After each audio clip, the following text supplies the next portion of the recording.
예수께서 이르시되 나는 부활이요 생명이니 나를 믿는 자는 죽어도 살겠고 무릇 살아서 나를 믿는 자는 영원히 죽지 아니하리니 이것을 내가 믿느냐.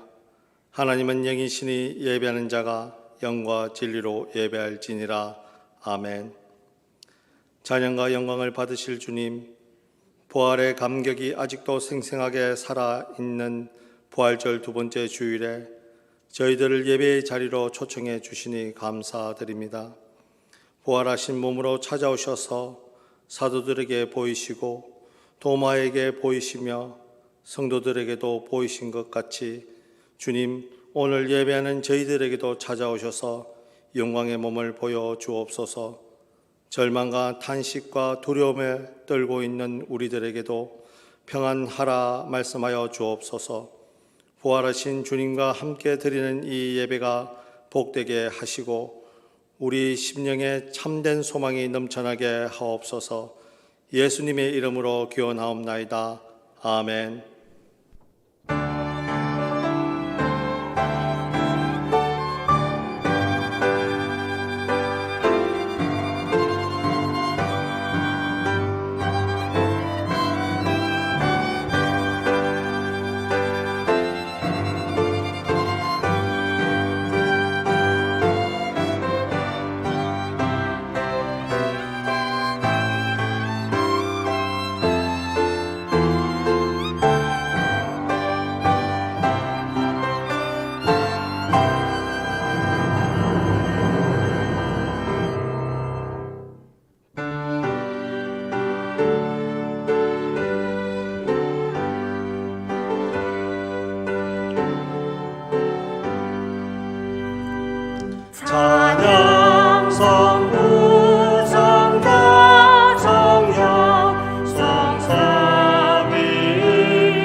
성시교독은 시편 133편입니다. 보라, 형제가 연합하여 동거함이 머리에 있는 보배로운 기름이 수염 곧 아론의 수염에 흘러서 그의 옷깃까지 내린 같고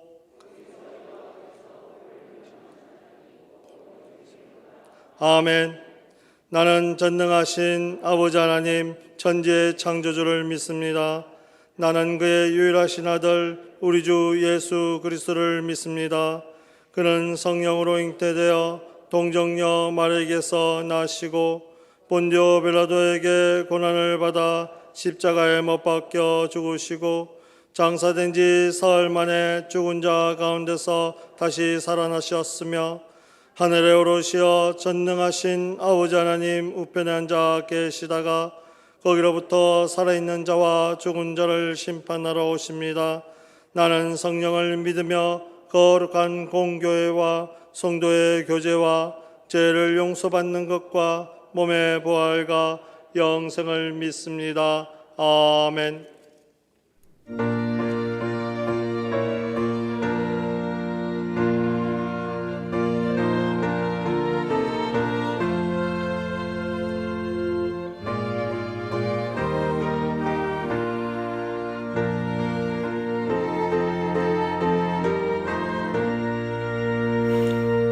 빈들의 마른 풀같이 시들은 나의 영혼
주옵소서. 절 따라 우로를 내려 조목이 무성하니 갈급한 내 심령 위에 성령을 부으소서. 가물어 메마른 땅에 단비를 내리시듯 성령의 단비를 부어 새 생명 주옵소서. 참되신 사랑의 언약 먹일 수 있사오랴.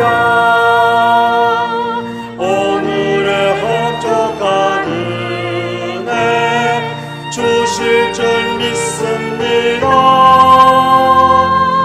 가물어 메마른 땅에 단비를 내리시듯 성령의 단비를 부어 새 생명 주옵소서.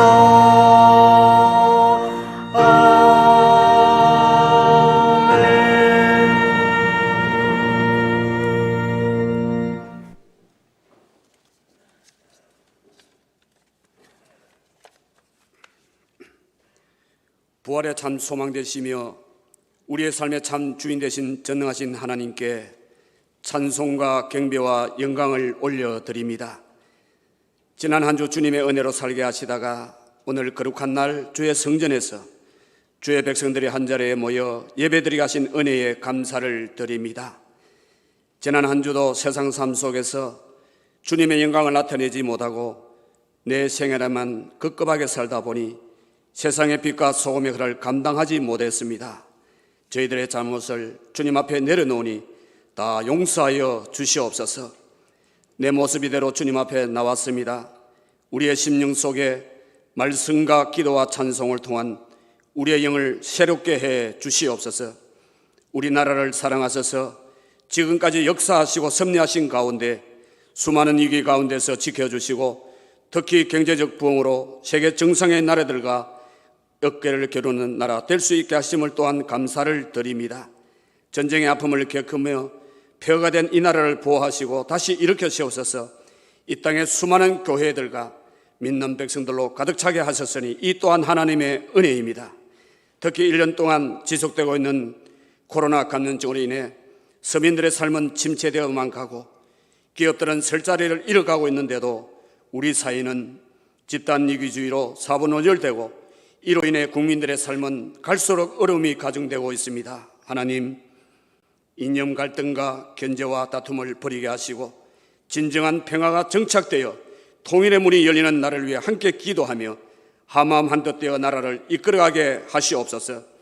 또한 코로나19로 인한 백신 관리와 접종을 하는 일과 방역당국, 어르신들에게 힘을 더해 주시옵소서. 심한 비난을 받고 있는 주님의 교회들과 고난을 겪고 있는 주님의 자녀들을 지켜주셔서 더 이상 확산되지 않게 하시며 확정 판정을 받은 이들도 잘 치료되어서 빠른 회복 있게 하여 주시옵소서. 교회를 섬기는 교육자들과 재직들, 성도들, 어린 유아유치부에서부터 대학 청년부에 이르기까지 한 생명 한 영혼을 기억하셔서 각자에게 주어진 청지기 사명을 잘 감당하고 성도들 간의 아름다운 교제를 통하여 문창교회가 든든히 서서 이 지역의 구원의 방주 역할을 잘 감당하는 교회로 삼아 주시옵소서.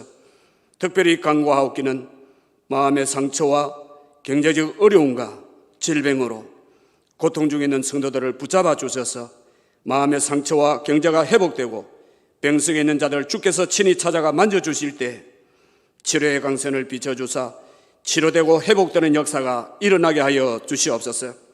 또한 우리 자녀들, 국내외로 흩어지는 자녀들을 지켜주시고 군복무로 취업과 진로로 고심하는 자들에게 앞길을 열어주시옵소서. 청년들에게는 희망과 용기를 가지고 이 세상을 당당하게 살게 하시고 나의 등 뒤에서 밀어주시는 주님의 능력 의지하며 살도록 도와주시옵소서.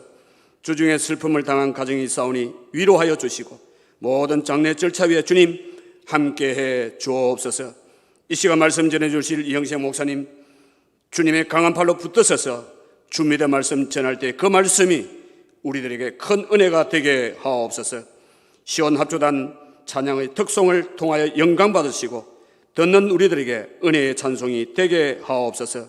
오늘도 이 예배를 돕는 손길들과 교회 학교 예배와 가정에서 영상으로 드리는 예배와 교회 내 곳곳에서 섬기는 자들을 기억하시고 이 예배를 하나님 홀로 영광 받으시기를 바라옵고 우리 주 예수 그리스도의 이름으로 기도드리옵나이다. 아멘.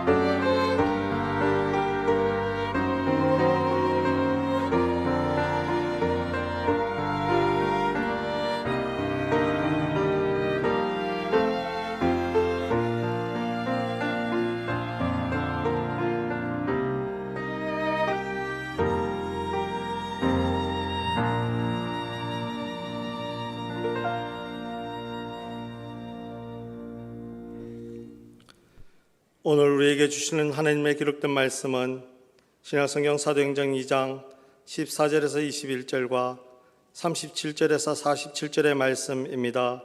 제가 가진 성경 신약성경 189면 190면입니다. 이제 신약성경 사도행전 2장 14절에서 21절과 37절에서 47절의 말씀을 봉독할 때 하나님의 말씀으로 경청하시기 바랍니다. 베드로가 11 사도와 함께 서서 소리를 높여 이르되 유대인들과 예루살렘에 사는 모든 사람들아 이 일을 너희로 알게 할 것이니 내 말에 귀를 기울이라. 때가 제3시니 너희 생각과 같이 이 사람들이 취한 것이 아니라 이는 곧 선지자 요엘을 통하여 말씀하신 것이니 일러스되 하나님이 말씀하시기를 말세에 내가 내 영을 모든 육체에 부어 주리니 너희의 자녀들은 예언할 것이요 너희의 젊은이들은 환상을 보고 너희의 늙은이들은 꿈을 꾸리라. 그때에 내가 내 영을 내 남종과 여종들에게 부어 주리니 그들이 예언할 것이요 또 내가 위로 하늘에 쓰는 기사를 아래로 땅에 쓰는 징조를 베풀리니 곧 피와 불과 연기로다. 주의 크고 영화로운 날이 이르기 전에 해가 변하여 어두워지고 달이 변하여 피가 되리라. 누구든지 주의 이름을 부르는 자는 구원을 받으리라 하였느니라. 그들이 이 말을 듣고 마음에 찔려 베드로와 다른 사도들에게 물어 이르되 형제들아 우리가 어찌할꼬 하거늘. 베드로가 이르되 너희가 회개하여 각각 예수 그리스도의 이름으로 세례를 받고 죄 사함을 받으라. 그리하면 성령의 선물을 받으리니 이 약속은 너희와 너희 자녀와 모든 먼데 사람 곧 주 우리 하나님이 얼마든지 부르시는 자들에게 하신 것이라 하고 또 여러 말로 확정하며 권하여 이르되 너희가 이 패역한 세대에서 구원을 받으라 하니 그 말을 받은 사람들은 세례를 받음에 이 날에 신도의 수가 3,000이나 더하더라. 그들이 사도의 가르침을 받아 서로 교제하고 떡을 떼며 오로지 기도하기를 힘쓰니라. 사람마다 두려워하는데 사도들로 말미암아 기사와 표적이 많이 나타나니 믿는 사람이 다 함께 있어 모든 물건을 서로 통용하고 또 재산과 소유를 팔아 각 사람의 필요를 따라 나눠주며 날마다 마음을 같이하여 성전에 모이기를 힘쓰고 집에서 떡을 떼며 기쁨과 순전한 마음으로 음식을 먹고 하나님을 찬미하며 또 온 백성에게 칭송을 받으니 주께서 구원받는 사람을 날마다 더하게 하시니라. 아멘.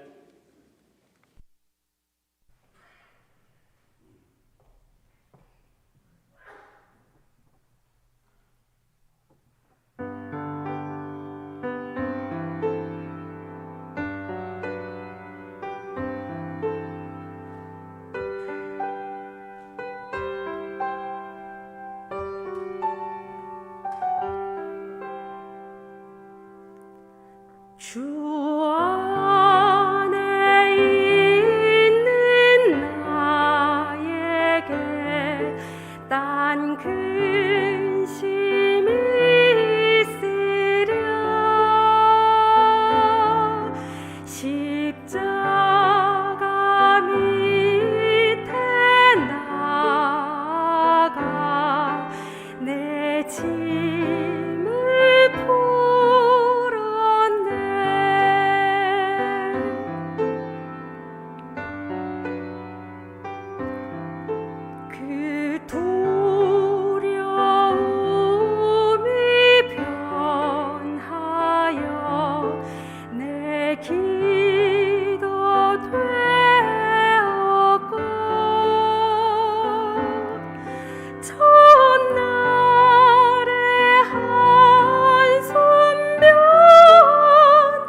나 주님만 따라가리.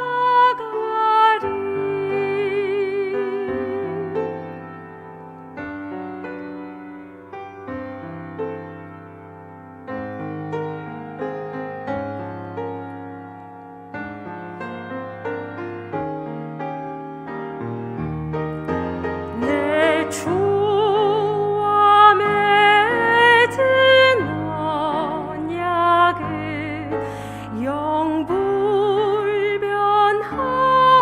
영불변하시니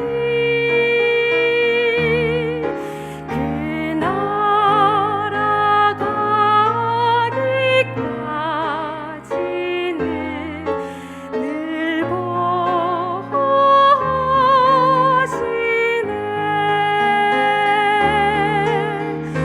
주님을 찬송하면서 할렐루야 할렐루야 내 앞길 멀고 험해도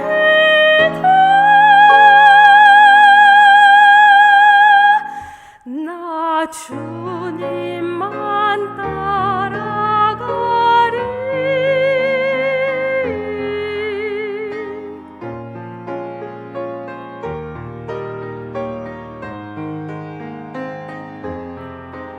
나 주님만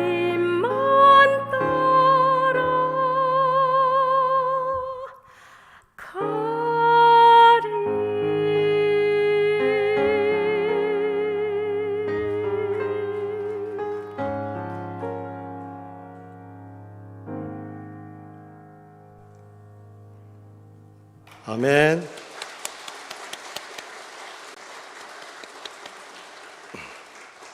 옆에 앉으신 분들과 인사 나누도록 하겠습니다. 잘 오셨습니다.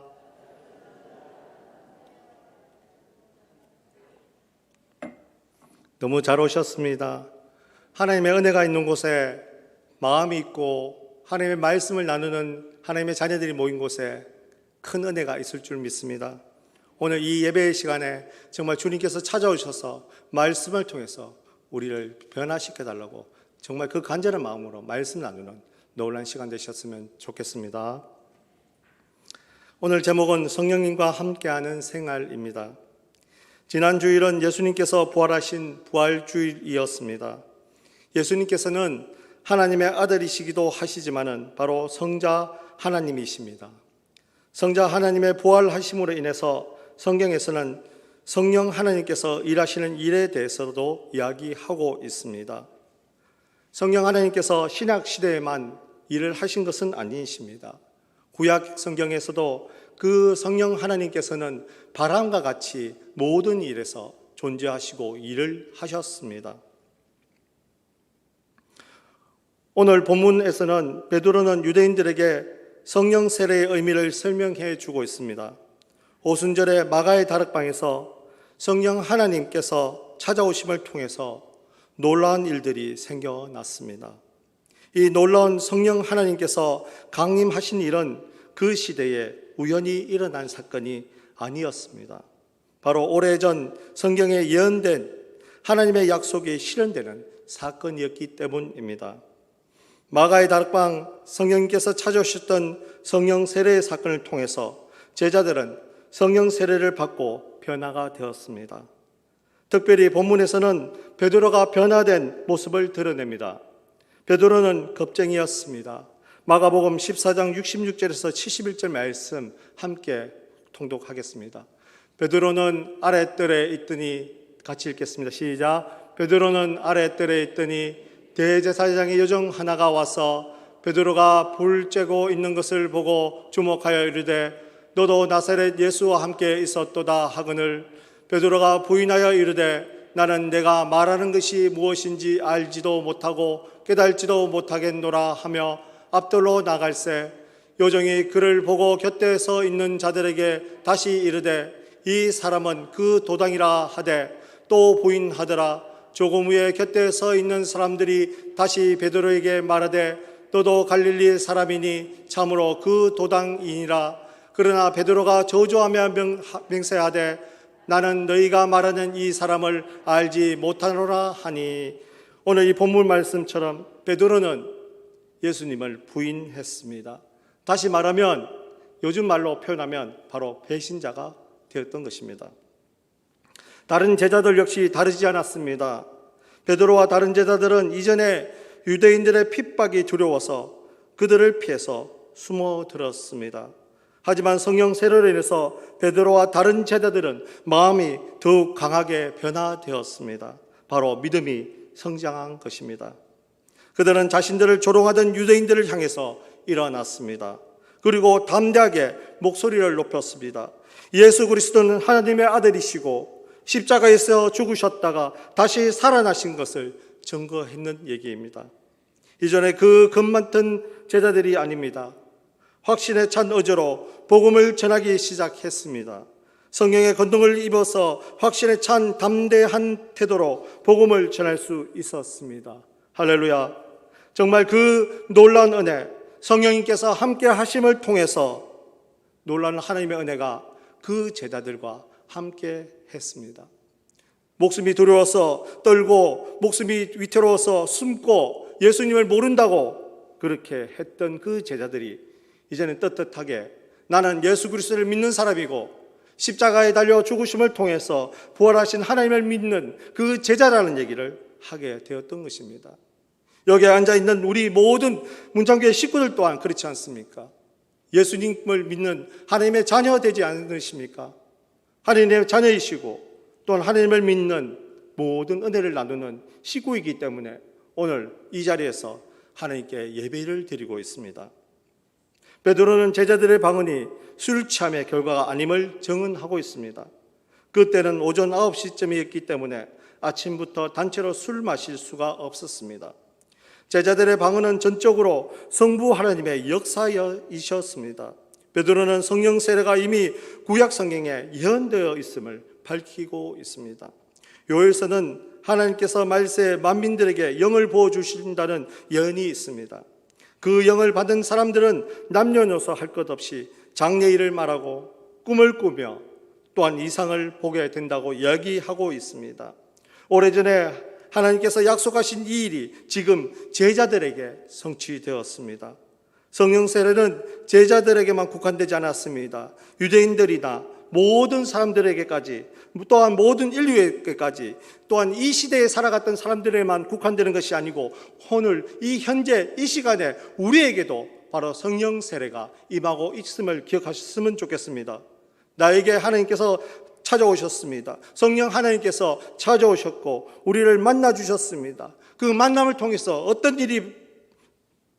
은혜가 넘쳐났습니까? 바로 하나님 아버지를 알게 되었습니다. 또한 예수 그리스도를 알게 되고 믿게 되었습니다.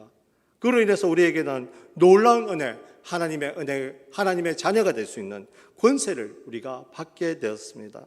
너무나 감사한 일이지 않습니까? 이렇듯 모든 인류에게 하나님의 성령 세례는 임했고 또 성령 하나님께서 찾아오셨습니다. 그래서 예수 그리스도를 구주로 영접하는 사람이면 누구든지 성령 세례를 받을 수가 있게 되었습니다. 성령 하나님께서는 하나님을 믿는 자와 영원히 함께 하십니다. 여기에 앉아있는 모든 분들도 하나님을 믿고 성령 하나님을 믿고 성자 하나님을 믿고 성부 하나님을 믿게 되신다면 우리와 늘 함께 하신다는 그 말씀을 분명히 이루실 것입니다. 꼭 믿으시기 바랍니다. 베드로는 요엘서 2장 28절에서 32절을 인용합니다. 함께 읽겠습니다. 시작. 그 위에 내가 내 영을 만민에게 부어주리니 너희 자녀들이 장래일을 말할 것이며 너희 늙은이는 꿈을 꾸며 너희 젊은이는 이상을 볼 것이며 그때 내가 또 내 영을 남종과 여종에게 부어줄 것이며 내가 이적을 하늘과 땅에 베풀리니 곧 피와 불과 연기 기둥이라. 여호와의 크고 두려운 날이 이르기 전에 해가 어두워지고 달이 핏빛같이 변하려니와 누구든지 여호와의 이름을 부르는 자는 구원을 얻으리니 이는 나 여호와의 말대로 시온산과 예루살렘에서 피할 자가 있을 것이며 남은 자 중에 나 여호와의 부름을 받을 자가 있을 것임이니라. 아멘. 이 요엘서를 통해서 우리는 오늘 위대한 하나님의 선물을 받는 바로 성령 하나님께서 내려오심에 대해 얘기를 함께 나눌 수가 있습니다. 그런데 요엘서 2장 28절 본문에 나오는 그 후회가 오늘 본문 17절에 나오는 말세의 마지막 날에로 바꾸어져 있습니다. 요엘서 2장 28절입니다. 그 후에 내가 내 영을 만민에게 부어주리니 너희 자녀들이 장래의 일을 말할 것이며 늘 늙은이는 꿈을 꾸며 너희 젊은이는 이상을 볼 것이며 오늘 본문 17절입니다. 말세의 마지막 날들에 내가 내 영을 모든 육체에 부어주리니 너희의 자녀들은 예언할 것이요 너희 젊은이들은 환상을 보고 너희 늙은이들은 꿈을 꾸리라. 아멘. 베드로가 그 후에 마지막 날들에게 바꾼 이유는 무엇일까요? 베드로 자의적으로 이것을 바꾸어 버린 것일까요? 요엘서 2장 28절에 하나님은 네 가지의 심판을 얘기하고 있습니다. 메뚜기와 느치와 항충과 팥중이 후에 일들이 일어날 것이라고 기록하고 있습니다. 요엘은 하나님의 날이 가까웠다고 얘기하고 이제 임박했다라고 말하고 있습니다. 이 날은 어둡고 캄캄한 날이고 많고 강한 백성이 이르는 날입니다. 이런 날은 옛날에도 없었고 이후에도 없을 것이라고 요엘서 2장 2절에서 얘기하고 있습니다. 요엘은 이들을 형상해서 그들의 모양은 말 같고 그 달리는 것은 기병 같으며 강한 군사가 줄을 벌리고 싸울 것과 같다라고 요엘서 2장 4절에서 6절까지 기록하고 있습니다. 그런데 사중 심판 후에 그것을 뛰어넘는 회복이 있을 거라고 얘기하고 있습니다. 그리고 그 후에라는 말이 28절에 나오게 됩니다. 그 다음에는 우주, 하늘과 달, 땅의 반응들이 나옵니다. 그것들은 두려워 떨고 있습니다. 따라서 이것은 종말이 있을 하느님의 심판 직전에 일어날 현상들을 얘기하고 있습니다. 다시 말하는 그 후에라는 말은 단지 시간의 선후가 아니고 마지막 종말의 때를 가리키는 것입니다. 이런 점에서도 사도 베드로는 상황에 따라서 말씀을 임의로 바꾼 것이 아니라 바로 히브리어 성경의 내용과 사상에 따라서 인용한 것이라고 볼 수가 있습니다. 이제 더 이상 예언과 환상과 꿈은 잠시 성령이 임했던 선지자들의 전유물이 아닙니다. 예수 그리스도께서 십자가에 달려 죽으셨을 때 성소의 휘장이 갈라졌습니다. 또한 이는 예수 그리스도의 주라 고백하는 사람이라면 누구든지 하나님께로 나아갈 수 있음을 나타내는 사건입니다. 그리고 이 사건 때문에 우리가 이곳에서 앉아서 하나님의 이름을 부르고 예배의 자리에서 하나님께 제사를 드리고 있습니다. 또한 우리 마음속에 찾아온 예수 그리스도께서 마음의 문을 두드리고 있는 이 상황 속에서도 우리가 이 마음을 열 수가 있는 것이고 예수님께서 찾아오신 그 분을 내 마음속 중간으로 모셔서 나의 모든 것들을 그분께 드릴 수 있는 놀라운 은혜들이 넘치는 시간이 되었습니다. 베드로 사도는 최후 심판이 이르기 전에 더 이상 소망이 없는 마지막 때가 이르기 전에 인류 구원자이신 예수 그리스도를 영접하고 하라고 촉구하고 있습니다. 그런데 예수님에 대해서 알게 해주시는 분이 바로 누구이십니까? 성령 하나님이십니다. 성령 하나님께서 하시는 일은 크게 한 두세 가지로 얘기할 수 있습니다. 첫 번째는 모든 것에 질서를 잡으시는 분이십니다. 그리고 두 번째는 가장 큰 일이십니다. 바로 하나님 아버지를 알게 해주시고 바로 성자 예수님을 알게 해주시는 분이십니다. 성령 하나님께서 우리에게 역사하셨기 때문에 우리는 그분에 대해서, 그 아버지에 대해서, 아들에 대해서 알게 되는 것입니다. 지금 여기 앉아 계신 모든 우리 문창교회 식구들에게 성령 하나님께서 임하셨기 때문에 지금 믿고 있지 않으십니까? 그래서 이 자리에 앉아 있지 않으십니까? 누구를 위해서 앉아 계십니까? 바로 하나님께 예배드리기 위해서 이곳에 앉아 있습니다. 또한 하나님의 자녀가 되었기 때문에 예수 그리스도의 십자가의 죽으심을 통해서 하나님의 자녀로서 당연히 하나님 아버지께 드릴 제사를 위해서 이곳에 앉아 계신 겁니다. 어떤 것을 위해서 앉아 있는 것이 아닙니다. 나 자신을 위해서 앉아 있는 것도 아닙니다. 우리에게 은혜 베푸신 그 하나님을 위해서 이 자리에 앉아 있는 것입니다. 누구든지 예수님의 이름을 부르면 구원을 얻으실 수가 있습니다. 다른 한편으로는 베드로가 주의 이름을 부르는 것으로 구원을 얻는다는 내용으로 설명을 마무리한다는 점을 주목해야 합니다. 다름과 같이 요엘서 2장 12절에서 베드로의 설교에서 바로 생략되어져 있습니다. 요엘서 2장 32절입니다. 누구든지 여호와의 이름을 부르는 자는 구원을 얻으리니 이는 나 여호와의 말대로 시온산과 예루살렘에서 피할 자가 있을 것이며 남은 자 중에 나 여호와의 부름을 받은 자가 있을 것임이니라. 오늘 본문 21절입니다. 누구든지 주의 이름을 부르는 자는 구원을 받으리라 하였느니라. 아멘. 이렇게 말씀하고 있습니다. 이는 주의 이름을 부르는 자라면 누구에게나 열려있는 것을 얘기합니다. 또한 그 초청을 얘기하고 있습니다. 그러면 이 주는 누구이겠습니까? 요엘서 본문에서는 바로 여호와 하나님이십니다. 그러나 베드로는 그 인용문에서 주는 누구인지 명확하게 지칭하지 않고 있습니다. 즉 구약시대의 창조와 구속의 역사를 이루시고 이스라엘과 언약을 맺으신 여호와 하나님이신지, 또한 십자가에서 죽으셨다가 사흘 만에 부활하시어 하나님 우편에 계신 신약시대의 그리스도인지 밝히지 않고 있습니다. 그런데 이 모성은 의도적인 것으로 알 수가 있습니다. 베드로는 예수 그리스도를 주로 소개할 뿐 아니라 주의 이름을 부르는 것이 곧 구약의 여호와 하나님의 이름을 부르는 것과 같이 하고 있다고 주장하는 듯합니다. 실제로 그는 이어지는 설명에서 그런즉 이스라엘 온 집은 확실히 알지니 너희가 십자가에 못 박은 이 예수를 하나님이 주와 그리스도가 되게 하셨음이라라고 말씀하고 계십니다. 베드로는 또한 천하 사람 중에서 그 이름을 불러서 구원받을 만한 다른 이름을 우리에게 주신 일이 없다고 4장 12절에서도 얘기하고 있습니다. 베드로는 요엘서를 자구적으로 해석한 것이 아니라 이어지는 그리스도에 관해서 증거로 요엘 말씀을 그리스도에게 적용한 것입니다. 우리에게 바로 이 요엘서의 말씀을 이루게 하셨던 그 하나님의 놀라운 은혜를 알게 해주셨고, 성령 하나님께서 이곳에 와서 우리에게 아버지를 알게 해주셨고 아들을 알게 해주셨다는 것입니다. 그런데 문제는 우리가 아버지와 아들만 아는 것으로 끝나는 것이 아닙니다. 바로 그분 앞에 온전하게 나가는 것이 중요합니다. 성령님을 통해서 아는 것으로 끝나는 것이 아니고 아버지 앞에 나가서 아버지 앞에 나가 우리가 아들로서 우리가 자녀로서 그 아버지를 만나야 되고, 또 하나님께서 우리를 위해서 십자가에서 죽게끔 하신 그 아들을 만나서 그분을 믿음을 통해서 우리가 어렵다 하심을 입을 수가 있는 것입니다.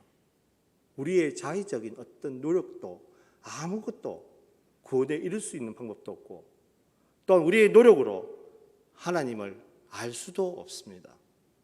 그렇기 때문에 성령 하나님을 통해서 우리가 아버지를 알고 아들을 아는 것만 해도 큰 축복임을 기억하셨으면 좋겠습니다. 아버지를 똑바로 알지 못하는데 어떻게 아버지를 알아가겠습니까? 아버지를 정말 어떤 분이신지 알지 못하는데 그분 앞에 예배를 드릴 수가 있겠습니까? 하나님께서는 끊임없이 자신을 나타내셨습니다. 그런데 문제는 그 나타나신 그 하나님의 모습을 우리 믿는 하나님의 자녀들은 올바르게 이해하지 못했습니다. 너무 답답한 나머지 그 아들을 우리에게 보내신 것입니다. 그 아들을 통해서 이 땅에서 모든 죄를 짊어지시고 성령 하나님을 통해서 바로 하나님의 자녀가 될 수 있는 놀라운 은혜를 부어주셨습니다. 이 말씀을 믿으셨으면 좋겠습니다. 성령님을 통해서 하나님 앞에 나가시는 것을 믿으셨으면 좋겠습니다. 성령님을 통해서 아들을 알게 되는 것을 믿으셨으면 좋겠습니다. 또 성령님을 통해서 그분을 믿고 의지하고 내 마음속에 주인으로 모실 수 있다는 것을 믿으셨으면 좋겠습니다. 성령님 하나님과 동행하는 삶을 살아갈 수 있는 우리 문창교회 식구들 되셨으면 좋겠습니다. 그렇다면 이런 성령님께서 우리에게 오셨고 또 성령 세례를 받은 사람들과 세상이 만나게 되면 어떤 일들이 일어나겠습니까? 또한 성령과 함께하는 생활은 어떤 일들이 생겨날까요? 첫 번째입니다. 죄에 대한 각성이 일어나게 됩니다. 성령 충만한 교회로부터 복음의 말씀이 전해지자 그 말씀을 듣는 사람들은 심령에 가장 먼저 죄의 각성이 일어나게 되었습니다. 미국에서 일어났던 1730년과 1770년 그 사이에 제1차 대각성 운동이 일어났습니다. 그 중심에 섰던 조너선 에드워즈 목사님께서는 진노의 하나님 손에 있는 죄인들이란 제목으로 설교할 때 그 설교를 듣던 회중들은 예배 가운데서 임하신 하나님의 진노를 문자 그대로 경험하게 됩니다. 회중 가운데 한 사람이 실제로 그 장소에 임하신 것 같은 두려움을 느끼고 살려달라고 외치는 일이 벌어진 것입니다. 이것은 바로 교회가 세상과 만날 때 세상이 반응하는 전형적인 방식입니다. 신앙의 첫 단계에서 죄에 대한 진지한 각성을 열게 되면 그 후에 있는 그리스도인들은 바로 이 땅에서 살기가 어려워집니다. 죄에 대해서 깊이 통찰하고 인간의 무력함을 깨달을 때만이 죄인을 구원하시는 하나님을 의존하게 된다는 얘기입니다. 다시 말하면 우리가 죄인 되었다는 것을 이해하고 우리가 죄인 되었다는 것을 알게 되고 내가 죄인이라는 것을 하나님 앞에 고백할 때 비로소 하나님의 자녀가 될 수 있는 놀라운 은혜를 받을 수 있게 됨을 기억하셨으면 좋겠습니다. 그리고 그 반대로 얘기하면 내가 하나님의 자녀가 되지 못하는 것은 바로 내가 죄인 되었다는 것을 내 스스로 인정하지 못할 때 우리는 하나님의 자녀가 되지 못합니다. 아무리 예배를 드린다고 해서 내가 죄인이었다는 것을 인정하지 못하면 하나님의 자녀가 될 수 없다는 얘기입니다.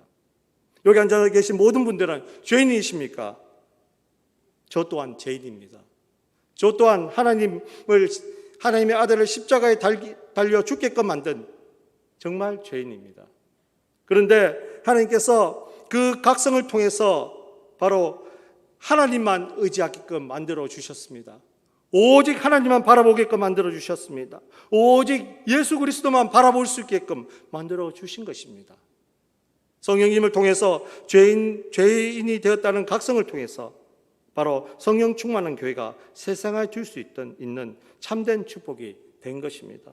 두 번째입니다. 진정한 회개가 일어납니다. 자신이 머물러 있던 자리가 더럽고 추한 자리였음을 깨닫게 된 사람은 결코 그 자리에 머물러 있을 수가 없습니다. 반드시 그 자리를 떠나게 된다는 얘기입니다. 이것이 바로 성경이 말하는 회개입니다.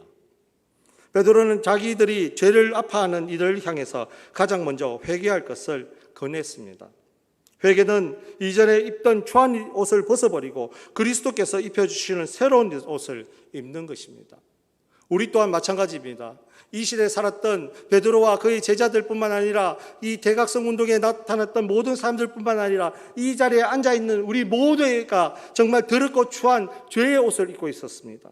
그런데 예수 그리스도께서 찾아오시고 성령님께서 찾아오시고 하나님 아버지께서 찾아오심을 통해서 우리는 이제 그 더럽고 추한 옷을 벗어버렸습니다. 그리고 하나님께서 주신 놀라운 옷으로 갈아입게 되었습니다.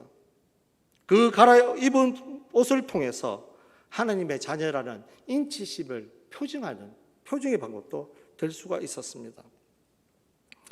베드로는 자기의 죄를 아파하는 이들을 향해서 제일 먼저 회개하라고 얘기하고 있습니다. 회개는 이전에 입던 모든 것들을 버리는 것이기 때문에 정말 놀라운 주님의 은혜라고 밖에 얘기할 수 없습니다. 이곳에 먼저 죄인이라고 이해하셨다면 회개하셨는 모습들이 분명히 계실 거라고 믿습니다. 내가 첫 사랑의 생각, 감격, 첫 번째 하나님을 만났을 때의 감격들을 기억하십니까? 알 수 없는 눈물을 흘리고 또한 내가 죄인 되었다는 것을 알게 되었고 또한 내가 죄인 되었다는 것을 입으로 시인하고 그 시인한 그 순간에 어떻게 되었습니까?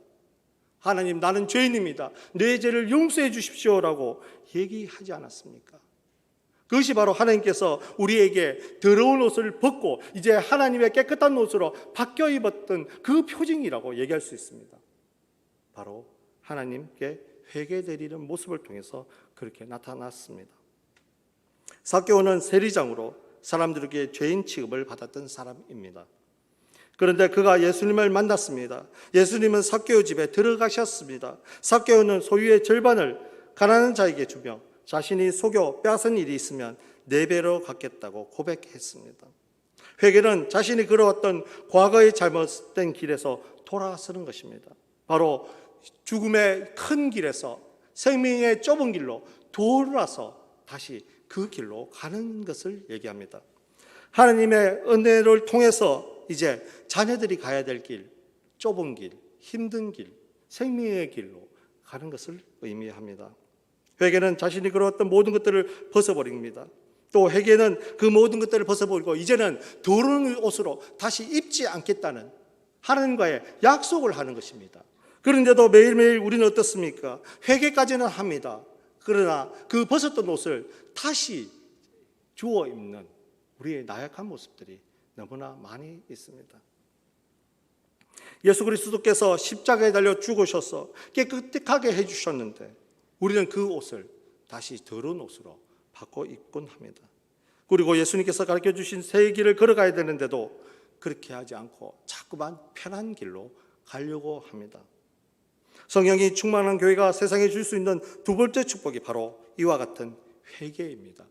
성령과 함께 동행하는 사람들은 바로 죄를 각성하고 두 번째로 회개하는 삶을 살아가는 것을 얘기합니다. 세 번째입니다. 교회의 신자가 되어집니다. 교회가 세상에 부딪히고 핍박을 받을 때도 있지만은 언제나 그런 것은 아닙니다. 하나님께서 일하실 때 세상은 교회가 전하는 복음을 말씀을 듣고 자신이 죄인을 아파하게 됩니다. 죄의 길로부터 돌이켜 회개하게 됩니다. 그리고 그의 발걸음을 교회로 향하게 되고 베드로가 설교한 이날 자신의 죄를 아파하고 회개한 사람들이 무려 3,000명이 되었습니다. 이들은 세례를 받고 신앙을 공개적으로 고백하며 신자가 될 수 있었습니다. 이들은 교회 안에서 들어와 제일 먼저 한 일이 무엇이겠습니까? 그것은 바로 사도들에게 말씀을 배우는 것입니다. 그들은 말씀을 따라서 서로 교제하며 기도에 힘써서 모았습니다. 우리 문창교회를 한번 돌아보겠습니다. 우리 문창교회 1901년에 하나님께서 이 교회를 세우셨습니다. 그리고 120년 세월 동안에 이 경남 땅에 많은 신자들이 생기게끔 하셨습니다. 성령의 역사를 부어주셨습니다. 성령의 능력이 이 교회에 임할 수 있도록 해주셨기 때문에 우리는 많은 교회들을 세웠지 않습니까? 우리가 세운 것이 아닙니다. 성령님께서 세우게 하신 것입니다. 그리고 우리 문창교회 때문에 정말 놀라운 은혜들이 이 많은 교회가 될 수 있었습니다. 그래서 믿음의 선배들은 이 교회에서 엎드려서 기도했습니다. 그리고 이 교회에서 모여서 교제하고 말씀 배우는 것에 힘써서 노력했습니다. 옛날 속담에 왕대밭에 왕대가 난다고 합니다. 그렇게 생각한다면 우리 정말 장자의 명분을 가진 우리 문창교회가 해야 될 일이 무엇이겠습니까? 바로 우리와 똑같은 교회들을 계속 세워 나가야 되지 않겠습니까? 또한 기도로 불을 지펴야 되지 않겠습니까? 교회 곳곳에 모여서 기도하는 것이 필요합니다. 하나님 앞에 온전하게 나가서 성령께서 역사하신 그 역사를 받아서 기도함을 더욱 힘써야 됩니다. 무릎 꿇고 하나님 앞에 온전하게 나가야 됨을 꼭 기억하셨으면 좋겠습니다. 하나님께서는 성령 충만을 통해서 성령 충만한 신자를 낳게끔 하셨습니다. 다시 말하면 성령의 능력이 충만한 교회는 성령 능력이 충만한 교회를 다시 놓게 되고 그 교회가 다시 다른 성령의 능력이 충만한 교회를 다시 낳게 된다는 얘기입니다. 개인적으로 보면 성령 충만한 사람들이 성령 충만한 사람들을 다시 낳게 되고 성령 충만한 그 사람들이 성령 충만한 다른 사람들을 낳게 된다는 얘기입니다. 그렇게 된다면 이 문창교회가 어떻게 되겠습니까? 바로 성령께서 임하시고 불타오르는 놀라운 교회가 될 수가 있습니다. 그렇게 되기를 원합니다. 우리 문창교회가 정말 하나님의 은혜로 더욱 불타오르는 교회가 될 수 있었음을 기억하셨으면 좋겠습니다. 저는 이 교회에 오기 위해서 4번이나 이력서를 냈습니다. 3번을 떨어졌다는 얘기입니다. 그런데 이 교회에 정말 오고 싶었던 이유는 다른 것이 아닙니다. 위대한 믿음의 선배들이 이곳에서 신앙생활을 했기 때문입니다. 무릎 꿇었기 때문입니다. 기도했기 때문입니다. 말씀을 나눈 곳이기 때문입니다. 그렇기 때문에 저는 이 교회에 오고 싶어서 그렇게 노력해서 이력서를 내었습니다. 하나님의 때가 되지 않았기 때문에 3번이나 떨어졌습니다. 그런데 4번째 하나님께서 부르셔서 이곳에 왔습니다. 저는 이 문창교회에 와서 신앙생활을 할 때마다 정말 하나님께서 놀라운 은혜로 이 교회에 축복하고 계심을 많이 느낄 때도 많이 있습니다. 정말 하나님의 은혜가 무엇인지 신앙생활을 하면서 이 교회에 끊임없이 부어주고 있음을 꼭 기억하고 있습니다. 그것이 그냥 이루어진 것 같습니까? 아닙니다. 바로 성령님께서 역사하심을 통해서 오늘 우리 교회가 이렇게 위대한 게 서 있던 것입니다. 우리의 노력으로 인해서 그럴 것이 아닙니다. 기도하는 사람들이 모여있고 예배드리는 사람들이 모여있고 하나님의 은혜를 나누는 사람들이 모여있기 때문에 그렇습니다. 그렇다면 지금 120년이 지난 우리가 지금 해야 될 일이 무엇이라고 생각합니까? 바로 무릎 꿇고 기도하는 일입니다. 예배에 참여하는 일입니다.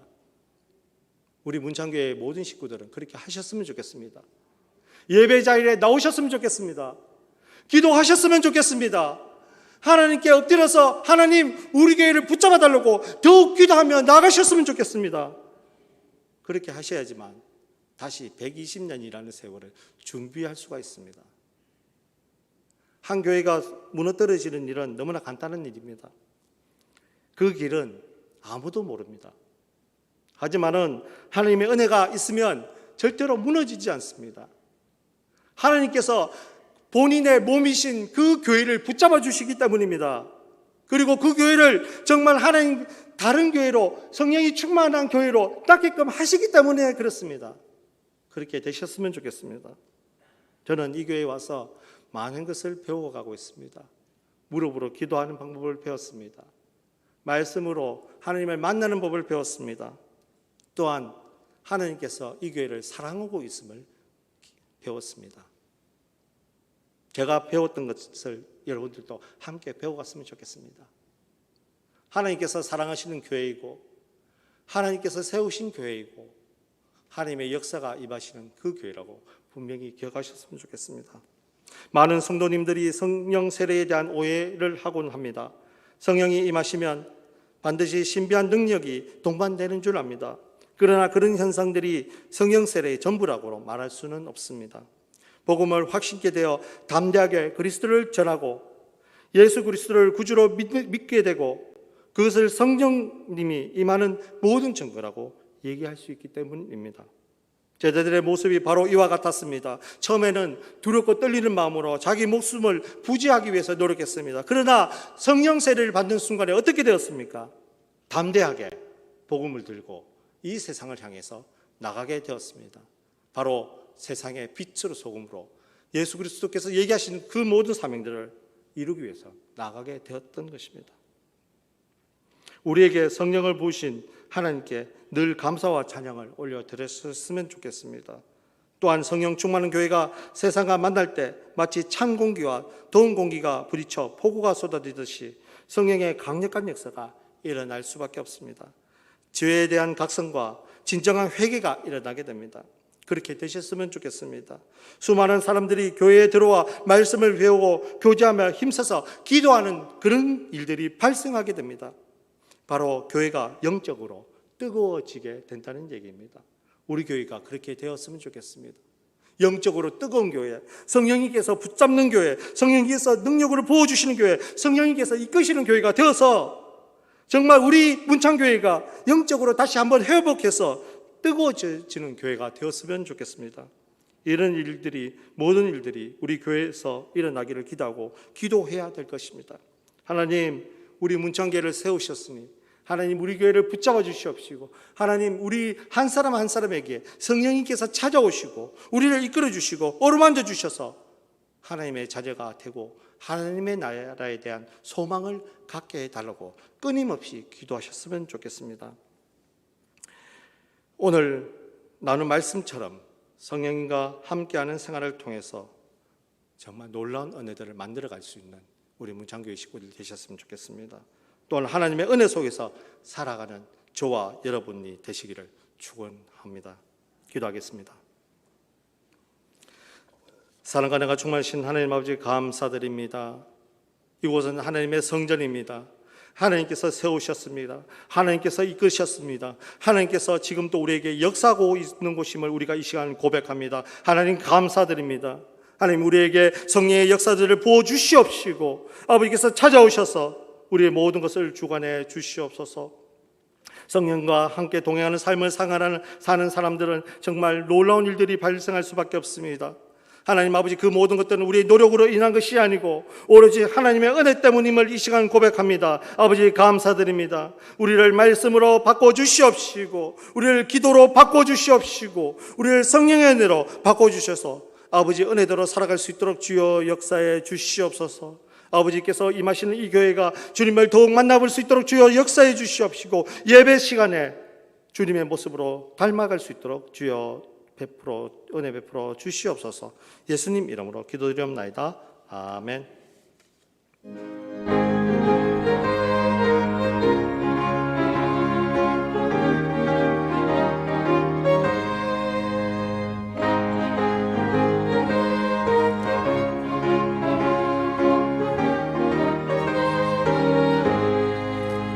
내가 매일 기쁘게 순례의 길 행함은 주의 팔이 나를 안보하며, 내가 주의 큰 복을 받는 참된 비결은 주의 영이 함께함이라. 성령이 계시네, 할렐루야 함께하시네. 좁은 길을 가려며 밤낮 기뻐하는 것 주의 영이 함께함이라.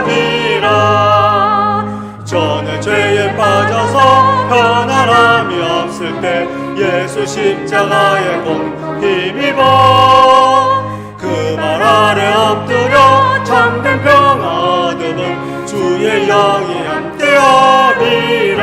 아멘. 성령이 계시네, 할렐루야 함께하시네. 좁은 길을 걸으며 밤낮 기뻐하는 것 주의 영이 함께하리라. 나와 동행하시고 모든 염려하시니 나는 숲의 새와 같이 기쁘다. 내가 기쁜 마음으로 주의 뜻을 행함은 주의 영이 함께하리라. 성령이 계시네, 할렐루야 함께하시네. 좁은 길을 걸으며 밤낮 기뻐하는 것 주의 영이 함께하리라. 세상 모든 욕망과 나의 모든 정욕은 십자가에 이미 못 갔네. 어두운 밤이 지나고 무거운 짐 벗으니 주의 영이 함께하리라. 성령이 계시네, 할렐루야 함께하시네. 모든 길을 걸으며 밤낮 기뻐하는 것 주의 영이 함께하리라. 아멘. 나의 보화 드리니 주여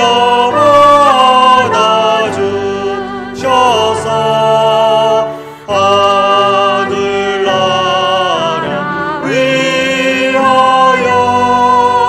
주 뜻대로 쓰소서.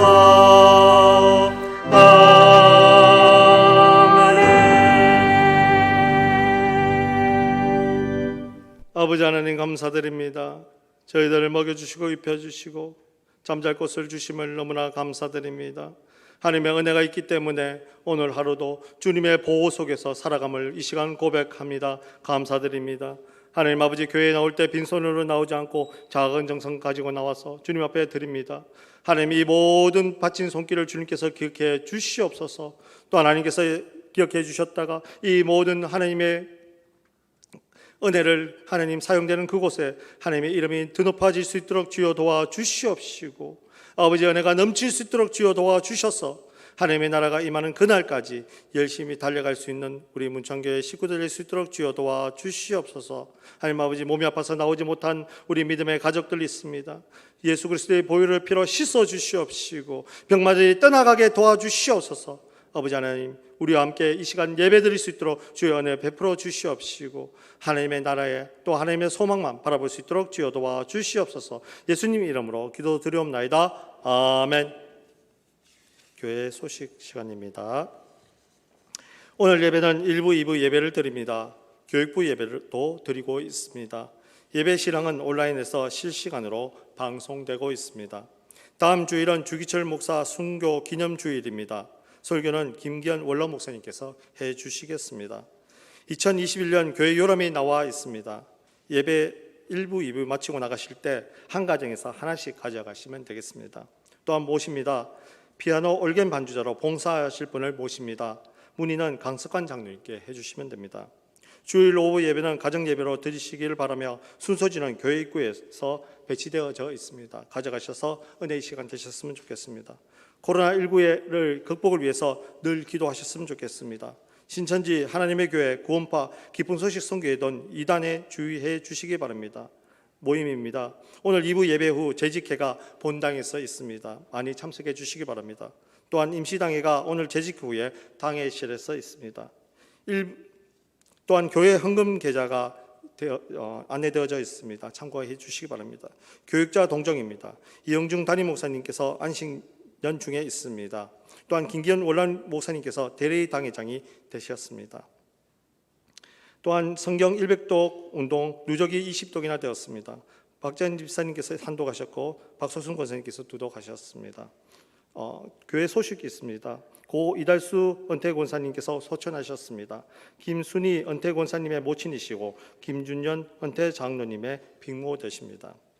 코로나19를 인해서 당회가 마치고 나서 교회 대표로 몇 분만 문상을 다녀올 예정입니다. 혹시 전달할 사항들이 계시면 교회 사무실에 가셔서 얘기하시면 되겠습니다. 새벽기도 매일 지금 드려지고 있습니다. 많이 나오셔서 은혜의 시간 되셨으면 좋겠습니다. 이 시간 나의 피난처 예수 찬양 드리시겠습니다. 그리고 김기현 원로 목사님 나오셔서 축도하시겠습니다. 나의 피난처 예수 의지해요. 나의 피난처 예수 의지해요. 나의 가는 길에 거센 바람 몰아쳐와도 나의 피난처 예수 의지해요. 나는 영원히 주님 사랑해요. 나는 영원히 주님 사랑해요. 세상 어떤 것도 나의 사랑 끊을 수 없네. 나는 영원히 주님 사랑해요.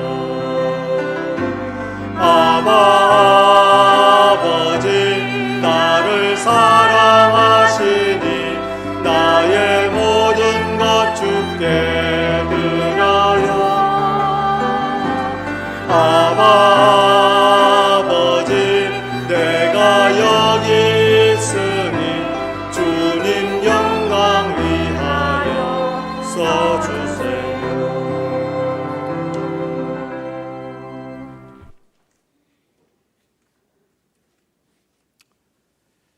교회 머리 대신 주 예수 그리스도의 무한하신 은혜와 하나님 아버지의 극진하신 사랑과 성령님의 교통하심이 주님의 사랑하는 백성들 머리 위에 영원토록 함께 하시기를 축원하옵나이다.